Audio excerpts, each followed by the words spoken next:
back to cropstop.com. This is Peggy, and today I want to show you one of the new products that they're now carrying at CropStop. It's 10-second studio metal. These are the lovely colors that it comes in. Look at all those. They're just awesome. So that's one thing we're going to be working with tonight. I want to tell you all kinds of cool stuff about that. And then we're going to also work with something else that's brand new at CropStop, and that's the Cuttlebug Companion folders. These companion folders are designed to go along with the Cricut cartridges. However, you do not have to have the Cricut machine or the cartridge to use these folders. Each one's designed. This one will go with wall decor and more. This one is for Create a Critter. And then I just received all of these in today. So there are tons. Once Upon a Princess, robots, I mean, there's just everything. Heritage, the list goes on. And Haley Jo has all of these available today at cropstop.com. Let me show you some of the tricks and tips that you can use with your metal. Here's just one project that you can do if you're a card maker and you really like somebody because you don't want them to throw away this metal. This is a piece of the metal that I ran through the Cuttlebug that says thanks. That's really all you'd have to do to that card. You could maybe put some swirls on there. So that's one way you can use the metal.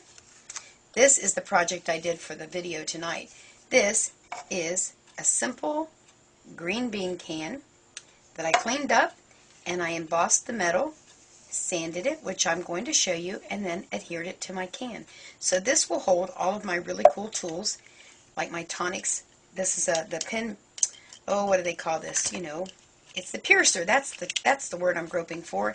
And this is the little scratcher. So we're going to use these tools as well. Something else you can do, I did this for fun. I hope the camera can pick it up on the inside of my clock. I took this clock apart, just took a piece of the black metal, embossed it 4 different ways with different Cuttlebug folders, sanded it, and put it back in there so that my clock looks special. That's another way you can do it. Let me show you one more. This is what I did for upcoming gifts that we're going to need to give thank yous for co-workers, teachers, Sunday school teachers, whatever. It's just a small piece of the metal, embossed and sanded. I wrapped it around my candle, and then I just hammered a brad through there to hold it together. And this is a piece of the ribbon I got from CropStop. Now let me show you how easy this metal is to work with. Now there are a few things that I want to let you know about the metal. One of them is, if your metal comes in the mail and it's got some bends in it, and you're like, oh man, now what am I going to do? Let me show you a really cool way to get those out of there. Do a little bit with your hands. Take your Cuttlebug machine and a folder, doesn't matter which one. You're going to put your metal on your A plate, a B plate, your closed embossing folder right on top, and then another B plate on top. And we're going to use that to straighten out our metal.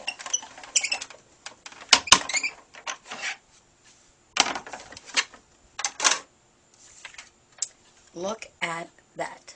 So don't be concerned if your metal gets a little crease in it or you accidentally wrinkled it up. I don't know if the camera will pick this up or not, but I wanted to show you. The first time I ran this through, it ran out crooked. So I had embossed on there, I think it's called the countdown folder, so I wasn't happy. Well, then I ran it through with the snow flakes, and I sanded it. Now I know you can't really see that on camera, but now that I flattened it back out to get rid of my big crease, so are my snowflakes. But let me show you what happens right where all of those creases were when I real quick run it through my Cuttlebug folder. If I can get it open for you. There we go. We'll just stick it right in there. And again, you're going to do it the same way you would paper. A plate, B plate, folder, and another B plate. Look how easy that goes through there. And there we go. You can't see any of those creases that I put in there before. It's all been re-embossed. So don't be concerned about creases. Now let me show you what we're going to do next. Once you've embossed your piece of metal, on the back of the metal is silver. So all you need is a sanding block, and I always use, let me find where it says on here, extra fine. And I go in a circular motion because I don't want to get lines. You do not have to press hard. It's just a little bit. Look how that's just coming right off of there. And we'll just turn it around and do it on this side. And I usually have a little towel to wipe it off, but you'll get the idea there. So there are my words, how they shine right through. Here's a little bit bigger piece you can maybe see. Alright, now let me tell you the trick here. I would never throw away any of my metal, and people want to know, how do you cut it? I use my tonic scissors, and this one actually I cut out. It's the word explore, so I have some really cool pictures of my grandsons, and I'm going to do this on my scrapbook page. But let me show you how easy this cuts. Super simple. So I'll save these pieces because I never threw any away. All of these little ones, Sweet Dreams and Wishes, is all part of that from the Wall Decor and More embossing folder set. That's brand new.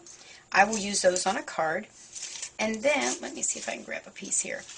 You can also use your tools, and I use the end of my sanding block. If I want to use my piercing tool, look how easy that is to pierce.